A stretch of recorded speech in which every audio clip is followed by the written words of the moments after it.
Ndetje, para gjykatës së lartë. Këto e vendimi në lidhje me lidhjen e dosjes së Peshqepisë. E kemi thënë këtë edhe pa e përsërisim. Dosja e Peshqepisë është lënë në fuqi vendimi i GKK-s i atij të korruptuarit të Arben Krajës me vilën e Lal e në sa pasuritë të tjera.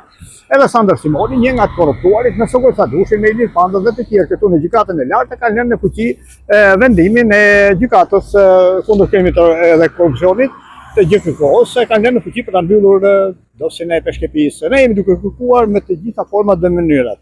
Kërkuam në radhë të parë vendimin për ta marrë nga ai spurdhjaku i Skraparit, ai Gledis Nano. Imagjino ku kemi rënë se dobësitë e atij dhe tetimi dhe të atij në 2014 dhe më vonë kur ka qenë shefi antiterrorit e kanë lënë të lirë këtë Fredi Belerin se kur vend spurdhjak të tillë në krye të shërbimeve si drejtor të përgjithshëm të policisë dhe në krye të antiterrorit si Gledis Nano që ka frikë të hap telefonin për mua dhe të jap vendimin pa telefonin mos ta hap se kush më po na hin në punë telefonin Gledis Nano, se imagjino ku kemi rënë.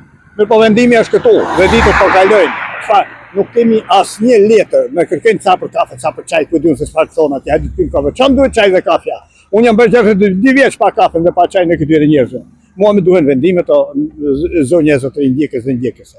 Se kam në sfond gjykatën e lartë dhe vendimi kryesor është këtu. Tani, cili vendim më duhet mua? Mua më duhet vendimi i Spakut. E kam patur, më kanë grabitur në Bruksel.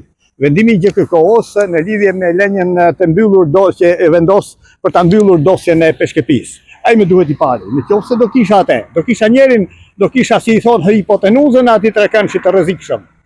Prapë të gjykatë e lartë jam, në sfond atë kam. Do doja të kisha edhe një katet. Po e shpjegoj sipas teoremës së Pitagorës me këta maskarin të pashkollë, me këta të korruptuar deri në kulm. Do kisha edhe katetin. Cili është kateti? Kateti është si është, domethënë vendimi i gjykatës, një gjykate kush e ka përjashtuar nga dosja hetimore e Peshqepisë emrin e Fredi Beleri. Sepse në vendimin e dytë, të dytë të kësaj gjykatës lartë nuk dele Fredi Beleri, kemi thënë dhe po e përsërisim. Dhe vendimi i tretë që do më duhesh mua do ishte vendimi i gjykatës së lartë, i kësaj këtu, që e ka lënë në fuqi atë vendimin e GKK-s për ta mbyllur çështjen e Peshqepisë, dosjen e Peshqepisë, për ta lënë të mbyllur. Për kalim të afateve kohore, për mungesë provash, dhe e ka lënë të pasbardhur, plot gjëra të tilla janë ato.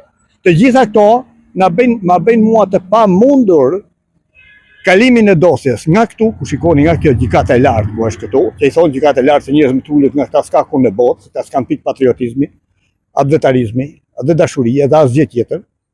Janë të shitur si të gjithë ata të tjerit vazhdimisht, dhe ata që e kanë hetuar dhe prokurorët dhe avokatët dhe gjyqtarët, sepse prandaj e kanë lënë Fredi Belerin të lirë dhe atje ju kalben kockat edhe sot, ju treten kockat në varra Fatmir Shehut dhe Arsen Gjinit, oficer Fatmir Shehut dhe Arsen Gjinit të vrarë në datën 10 prillit 1994 dhe akoma sot nuk është gjetur fajtori se kush e beret e masakër, kush intervinoi Shqipërinë, domethënë u shkel integriteti kombëtar dhe dinjiteti jon, integriteti toksor dhe dinjiteti kombëtar.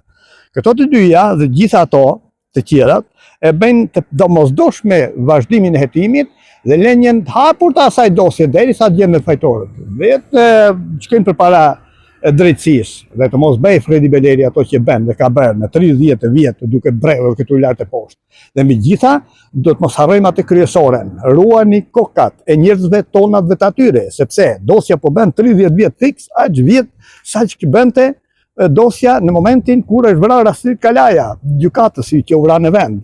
Mori në qafë veten, mori në qafë edhe djalin e huaj, sepse humbi jetën ai, edhe djali i huaj tani mund të kalojë në dënim të përjetshëm. Shkuan dy vetë dhe u bë ajo që u bë. Fiks. Po aq vjet jam sot prap këtu të gjykatë e lartë jam, shkoni që jam në sport. Kaq, po aq vjet saq bënte dosja e Astrid Kalas 30 vjet që u e vran si derë në mes të gjykatës dhe humbën jetën ai dhe të tjerë. Për shkak se shumë gjykatës kanë bërë gjemën e zezë këtij vendi, po 30 vjet, fiks 30 vjet bën këtë vit në 96 nga filluar 2026 tani fiks 30 vjet bën edhe dosja e Peshqepisë.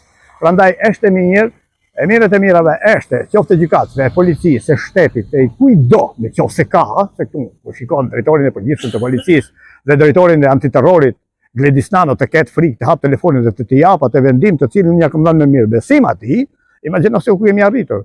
Por e mira është që të ruajmë kokat tona dhe kokat e atyre, se kokat e atyre janë të pasur ata, kanë mundësi të ruajnë, kur të ruajnë kokat tona, kokat e njerëzve, që mos ndodhin ato që kanë ndodhur me Astrid Kalan dhe me të tjerë si puna Astrid Kalas. Uroj që të zenë mend, uroj që të vihet drejtësi dhe të gjejnë prehje eshtrat e atyre që u vranë në peshkepi, të gjejnë dignitetin e vet kombi shqiptar, gjithë të mira.